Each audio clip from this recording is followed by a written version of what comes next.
So I saw a clip on Bloomberg Television this morning with JP Morgan CEO Jamie Dimon talking a bit about the plight of the poors. And he was talking about how people in the lower income brackets have worse everything, of course.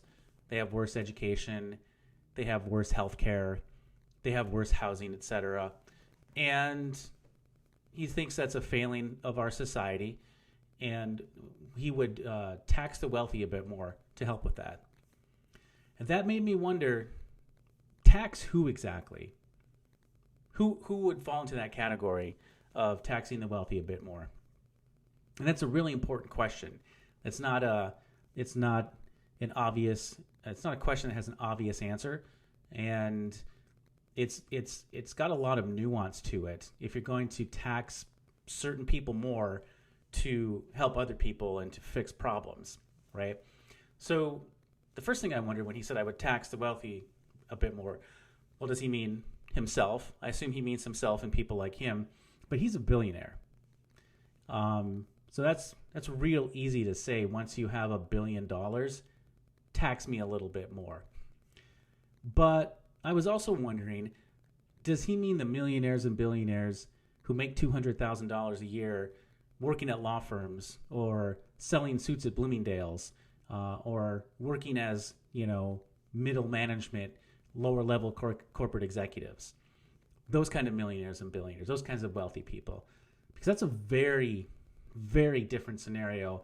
It's very different to say tax Jamie Dimon and Jeff Bezos a bit more and tax the partner at a law firm or just a, middle management corporate executive or husband and wife who are pulling in a couple $100,000 a year, because it means a lot more to one of them than it does to the other. I think that's really important, and it's a bit of nuance that it's just a platitude, tax the wealthy a bit more. But for someone like Barack Obama, tax the wealthy meant tax people who make $200,000 more. He put them all in the same category. Everyone who makes $200,000 and above. If you make $200,000, if you make $1 million, if you have $100 million, if you're Jamie Dimon, you're the wealthy, and you should be taxed more, and you should be in the highest tax bracket. That's a big difference, and it's something that needs to be thought through a little bit. So what do you mean? 200,000? Or do you mean top 1%? Jamie Dimon is in the top 0.001%, but do you mean tax the top 1% and above? But what do you mean by top 1%? And this is actually a very nuanced question. I mean, of course, when most people say tax the rich, the 1%, the 99%, there's really no thought behind it. They're just saying F you to the top 1%. They don't care who they are, what they mean. It just means people with too much money. That makes me feel like they've got too much money. But there are two different categories for top 1% even that are very different, that matter a lot when it comes to policy. There's the top 1% income earners, which is families with a combined income of roughly $400,000, a little bit more. And then there's top 1% wealth, which is net assets worth 15 million or more. And those categories are night and day, have nothing to do with each other. And those types of people and those types of families are nothing alike. So just that aspect, even if you said top 1%, that needs to be unpacked a lot. Because a top 1% income earner family, now you're talking partner in a law firm, someone who owns a law firm, someone who might be a partner in a professional association or at a bank, a doctor or something like that. You're putting a doctor who might make $300,000 a year in the category of a person who has $15 or $20 million net assets. And that doctor or whoever that family is, in the top 1% will never be able to save and invest enough money to grow their way into the top 1% of wealth. So those are categories that we could separate. And it's important to think about that if we're going to make policy recommendations or even just talk about this coherently. We have to think about these things. So taking a step back from the top 1%, the rhetoric under the Obama administration was roughly they use $200,000, a year as the wealthy who should be in the highest tax bracket. But that is really not a level of wealth that you could call wealthy, affluent, easy living, luxurious. That's really nothing like that. Now, of course, to people who are struggling or have a more median or income or modest means, that sounds like a lot. It is a lot. It is a lot better than a lot of people. I'm not minimizing that whatsoever. But it's not that much money overall that you're swimming in your money like Scrooge McDuck. And I really think when they say we need to tax people at the top more to help people at the bottom, they're kind of putting everyone in a category of Scrooge McDuck. So let's talk about what it means to be the wealthy and who it should be that should be taxed more. So if you've been in the corporate world for a while, if you're in your 30s and your 40s and working your way up through whether it's just, corporate, you're selling widgets, you work at a law firm, you're a professional, right? You're a doctor, you're an IT guy, you're a programmer, whatever. If you've been in the corporate world and you're an adult and you've been around for a while, you might have noticed a couple of things. You might have noticed that $100,000 a year isn't that much. It doesn't make you as comfortable and secure and la-di-da as you might have thought when you got out of college.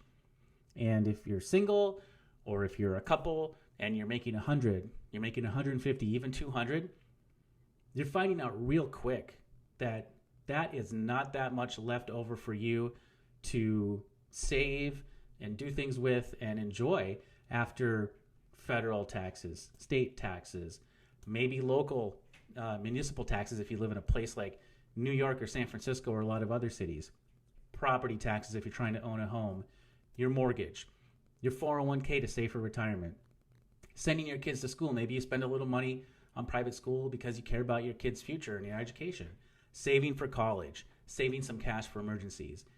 If your family makes a couple $100,000 a year, which of course, probably half that's gone when you add all the taxes, just from taxes before you start spending money, that's not a lot left over to do a lot with. It's comfortable. It's more comfortable than other people, but you're not swimming in money, right? And I think that's very important for people to note, and for your average citizen, your median income earner, your person who's on the way up to note. The people who are making $200,000 a year, the families who have $200,000 a year, they're just not Scrooge McDuck millionaires swimming in money. And they're usually people who are professionals who invested years of education and post-bachelor education to become professionals and work very hard, work extra hours, work 6-7 days a week, work longer days, 10, 12-hour days.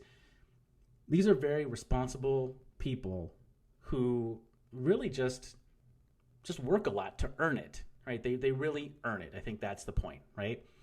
And those people are never going to work their way into the top 1% of wealth.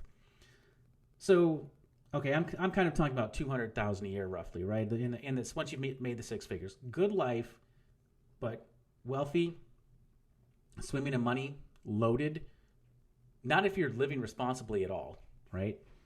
And if you live kind of irresponsibly, that money goes very quickly. But let's say top 1%. Okay, now your family in the 400K, and maybe maybe you're both lawyers. One's a doctor, one's a lawyer, one's an engineer, something like that, right? Again, you're in a very comfortable position. It's a very fortunate position to be in, but you are not stashing away millions of dollars. It's just not happening. So for us who are like your average Americans and, whatever you are, whatever level and class that you're in, I'm assuming you're not a billionaire if you're listening to me. The people who are in the top 1% are just not the kinds of people that have tons of extra cash left over that they just don't need. They're responsible people who are saving for their future and their children's future. And it's able to be pretty decent and comfortable, but that's it. So, like, if we're going to go after somebody and say, let's take more from them and this will help everybody else, I don't know if they're the people to go after. Now if you want to talk about somebody like the Jamie, or you want to talk about someone who makes a 7-figure salary, or someone who's got tens of millions of dollars, the point is, I think the way to simplify this is, if we're going to go down this route or even talk about this from a policy perspective, it would make a lot more sense to talk about a wealth tax than raising income taxes, because the people who earn incomes at a higher level in the top 1%, or roughly in those brackets, top 5-10%, they're just not that wealthy. They don't have a lot left over, and they're already getting taxed to hell. So I think that's something that should be taken into consideration. When I think about somebody like Jamie Dimon, I'm going to assume good intentions, right? You could always be cynical. You could always look at everything the cynical way. He's just saying this. He has to be political. He's trying to sound like a nice guy. He's trying to, get people off his back because he's so rich and sound like he really cares. Maybe he really does care. This is a guy that grew up with money, who grew up comfortable, but who cares? I don't begrudge him for that. And he's a little older now, so he might be thinking about, the plight of other people. But taxing the wealthy a bit more requires a lot more nuance. It makes me think, how much would Jamie Dimon think his income should be taxed? Because he is a flat-out billionaire with almost all of his wealth being tied up in company stock in JP Morgan. When you look it up real quickly, it's somewhere between $1.5 billion and $2 billion, and that's insane, right? But what do you do with somebody like that? Do you tax unrealized capital gains? That's going to have really unfair effects on regular people, or just hardworking business people or hardworking professionals, if you start taxing unrealized capital gains. Now, if you look at just his annual income in 2023 was about $36 million, 1.5 in salary, and the rest in bonuses, $5 million in cash bonus, and 20-some million in stock bonuses. Now, of course, he's minimizing his tax income as much as possible, the way he has it set up, which is what everyone does.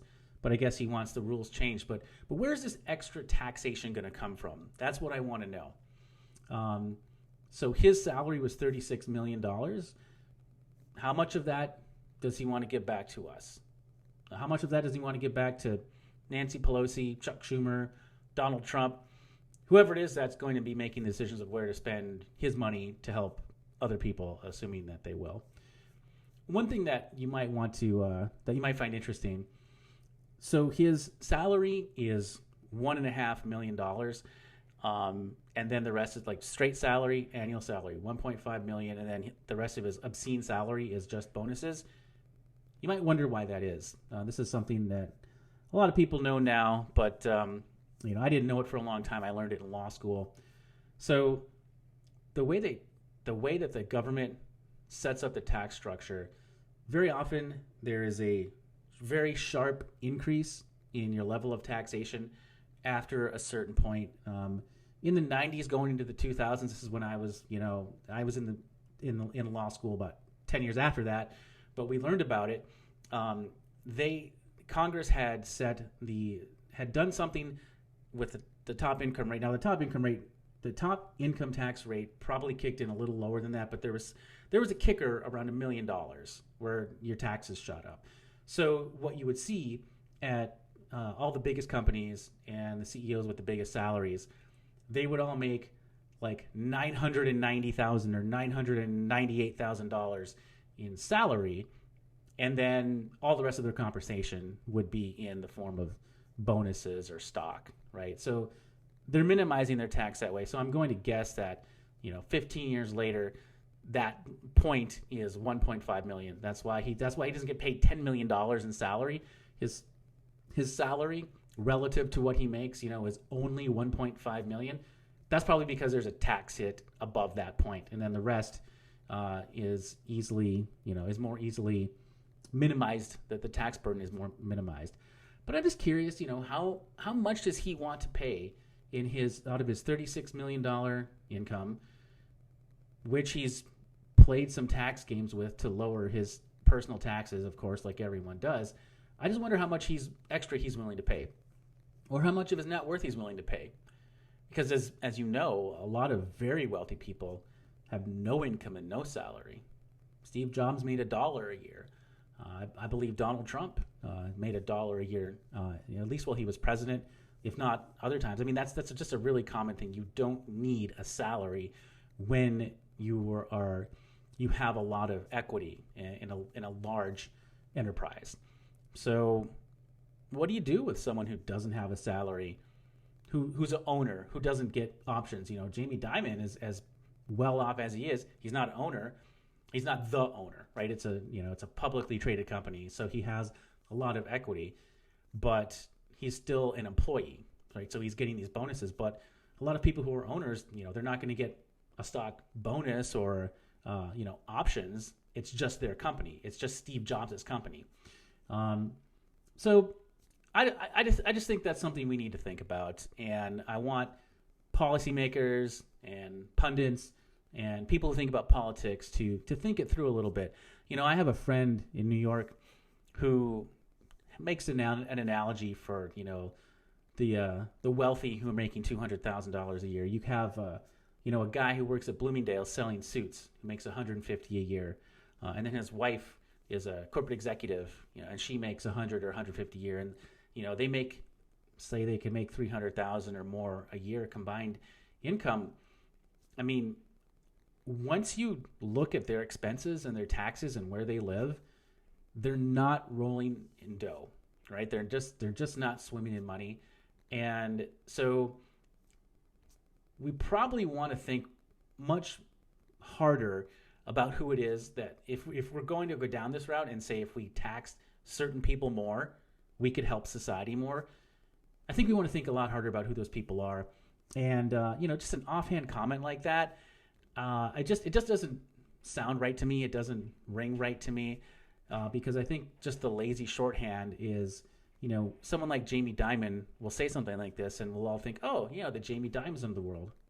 Oh, and the doctor down the street who makes $400,000 a year, who's just like Jamie Dimon because he has a Mercedes. Like, he's not, right? He's nothing like Jamie Dimon. And it's a bit of nuance that I would like, injected into the public discussion about taxation, redistribution, helping people, paying your fair share, which is obviously just a lazy political slogan. But these are real topics and things that people really need to think about and discuss. And these are just some thoughts that I guess I am a little cynical when I saw Jamie Dimon saying this morning, because it just sounded a little lazy. It sounded a little offhand. And who are the wealthy? Who do people think are the wealthy that should be taxed so much more to help the little guy? And and what do most people think? What do most voters think? What are they going to vote for? What are they going to believe when politicians just say tax the wealthy? Are they going to look at it? Are they going to see the doctor and the lawyer and their cousin or uncle, their brother or their kid who works 80 hours a week, and works 7 days a week for 20 years to really try to be diligent and responsible? Are you going to see him as this person without this, almost like a rich jerk with all this leftover money that really we should take more of that to help these poor people over here? Or do you want to be more nuanced about it and take a look at, maybe really just thinking about ways to, if we're going to tax more or redistribute from people who are very wealthy? I think we need to distinguish the successful people, well-off people, from the truly wealthy who have tons of extra cash and assets and liquidity, if we're going to redistribute some of that to help people. And I'm not even saying that's the answer. There's other aspects to this that aren't even being considered. Someone like Jamie Dimon, no hate on him for the life he's had. He probably doesn't really understand that poor people have free will. He probably doesn't understand,